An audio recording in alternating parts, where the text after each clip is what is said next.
I feel like I shouldn't have to say this, but not all of the people out on our roadway system who think they're above average drivers are actually above average drivers. Don't blame me, that's just how math works. But this dynamic actually has massive ramifications on how our transportation system functions. So today I'm going to dig into some research, define the Dunning-Kruger effect, and talk about how it relates to driving, and why the fact that people so universally overestimate their driving skill goes to the heart of why our transportation system is such a disaster.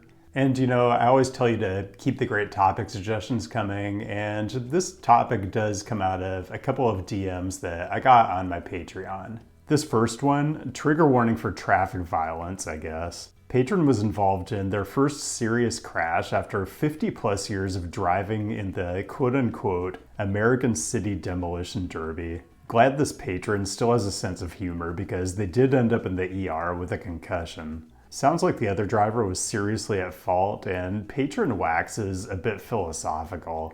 Unfortunately, even the most conscientious driver must eventually fall prey to the insanity of what passes for transportation on American roads. And they want to know if I can dig into the probabilities.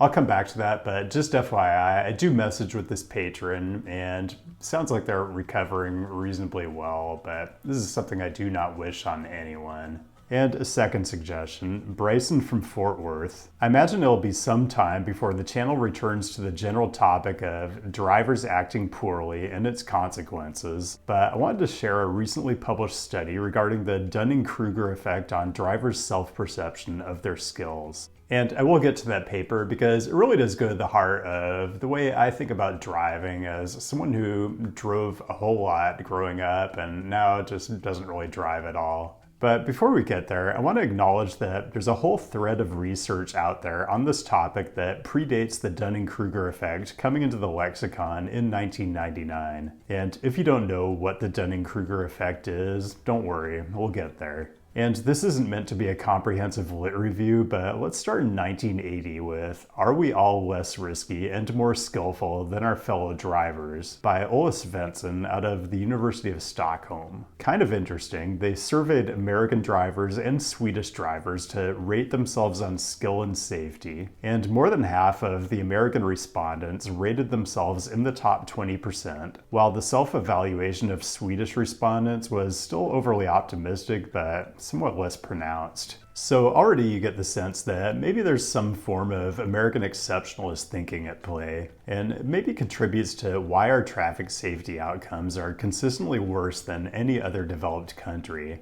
Keep in mind, this is over 50 years ago, and I love this quote from the discussion of results. Traffic safety campaigns with general road safety propaganda seem to have short-lived effects, if any, which is quite understandable if we believe ourselves safer than most others. Why should we pay attention to information directed toward drivers in general if we are safer and more skillful than they are?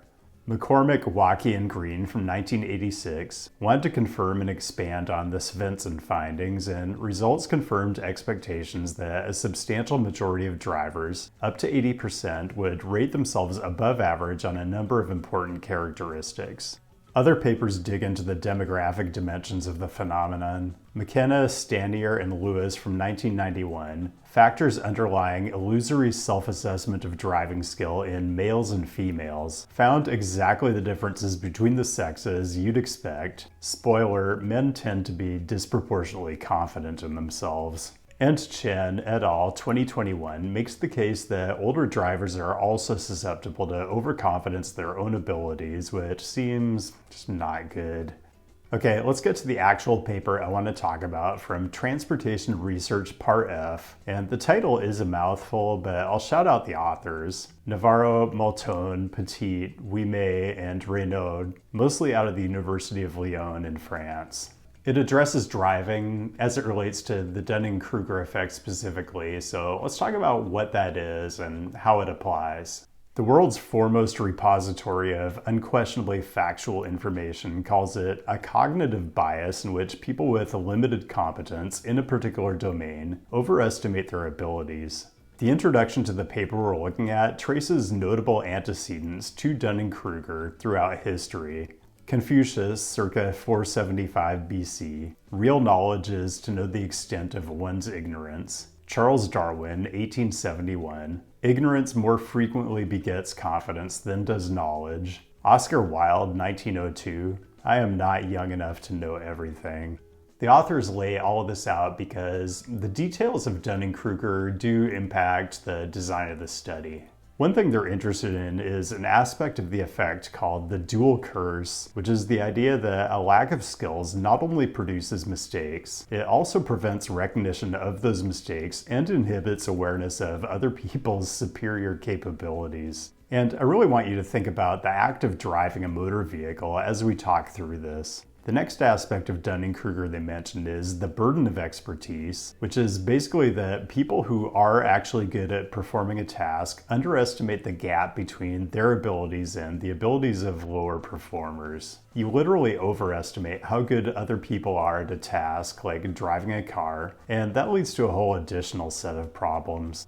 And here's the thing. We often think of driving as being very simple, like something we do out of reflex or from muscle memory, but it's actually a very complex thing. The paper adopts a view that driving consists of a variety of tasks that involve different behavioral and neural levels of cognitive control. The depth of this is a bit outside my wheelhouse, but the authors simplify it into what they call 3 different brain circuits, and that's how they categorize driving tasks: operational, tactical, and strategic. They recruited study participants into 2 groups: experienced drivers with upwards of 3 years driving a car since licensing, and novice drivers, people with no driving experience whatsoever prior to the experiment. They put all the participants through a 3-step procedure. First, they were asked to self-assess their level of competence regarding 22 different driving situations on a scale of 1 to 100, compared to French drivers in general, as well as their level of confidence in those self-assessments.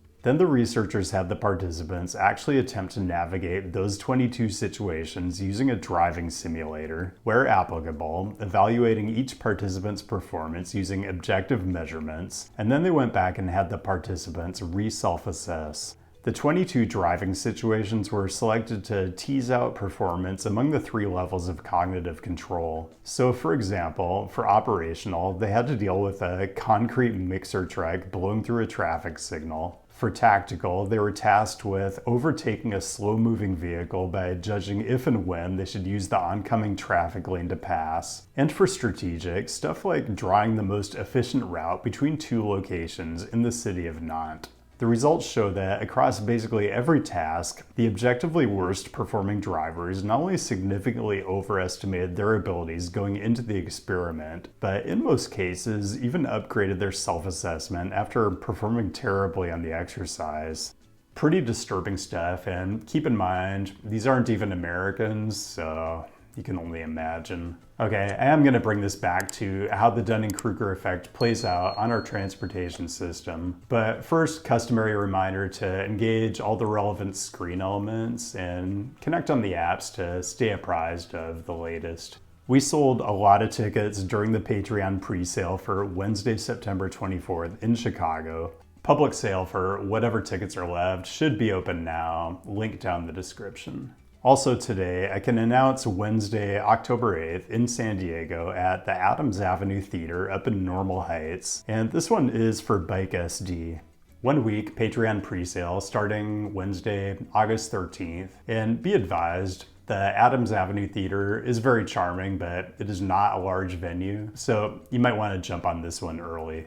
Okay, so I am going to cop out on this question of what are the odds that you'll be involved in a serious motor vehicle crash, because there are just way too many variables to be able to give a useful answer. Although I do think it's funny that if you Google it, basically all the results are pages from injury attorney websites from all over the country, and they all have different answers because there's so many different ways to frame the question. But I think a corollary of all the Dunning-Kruger effect research we just looked at has to be that the chances are almost certainly higher than you intuitively think they are. What I think is more useful is to think about the nature of crashes and to look at data around crash type and contributing circumstances. And as we look at this, I really want you to think about how much of this type of thing is due to just people in general being way overconfident in their ability to not only operate a vehicle, but manage the tactical and strategic levels necessary to even undertake a driving trip in the first place. This is all from the National Highway Traffic Safety Administration, which I realize has the term highway traffic in the name, but it is an agency that collects data on all traffic crashes. Well, I don't know if agencies that collect real data even exist anymore, but this is from 2023. And there are tons of ways to slice and dice the data, but I think the most illustrative thing in terms of Dunning-Kruger is just to walk through the most common factors involved in fatal crashes. And I'm just going to give you my Dunning-Kruger interpretation of the top factors. The posted speed limit doesn't apply to me because I'm an above average driver and I can compensate for reduced vehicle handling and stopping ability. Blood alcohol content is only a concern for people who can't overcome having had a few drinks with the kind of superior driving skills I have. It's okay for me to not give the operation of a potentially lethal object my full and undivided attention because my abilities are that far above the norm. Comprehending the whole idea of right-of-way is for people who don't have my level of navigational creativity. Lanes are just rough guidelines and get in the way of me being able to drive as aggressively as humanly possible. You can look at any of these and imagine how they play out when everyone thinks they're above average. Also, I'm almost certainly wasting my time by sharing statistics since the research I already showed you basically indicates that people don't think statistics apply to them. Really, the point I'm trying to make here isn't that people are stupid, which they are, or that they routinely underestimate how complex and risky driving a motor vehicle is, and overestimate their ability to do it effectively. All those things are true, but the core problem isn't that people are subject to the Dunning-Kruger effect. That's deep human psychology and very tough to fix. The core problem is that in the vast majority of the US, we've come to accept land use patterns and a transportation system that requires people from all over the spectrum of driving ability to drive hundreds of miles every week. And even if you yourself happen to be a 99th percentile driver, which is almost certainly not the case, you're sharing a transportation system with the other 99%. And I personally do not at all mind sharing a transportation system with the full spectrum of humanity. I just prefer it to be on rails, somewhere out of harm's way. And that's all I've got. Thanks for joining today, and thanks as always to the patrons for your direct support, which makes it possible for me to explore new topics every week without worrying too much about view numbers, which can be extremely volatile. Keep the great topic suggestions coming. I'll be back with a new episode next week, and I'll see you then.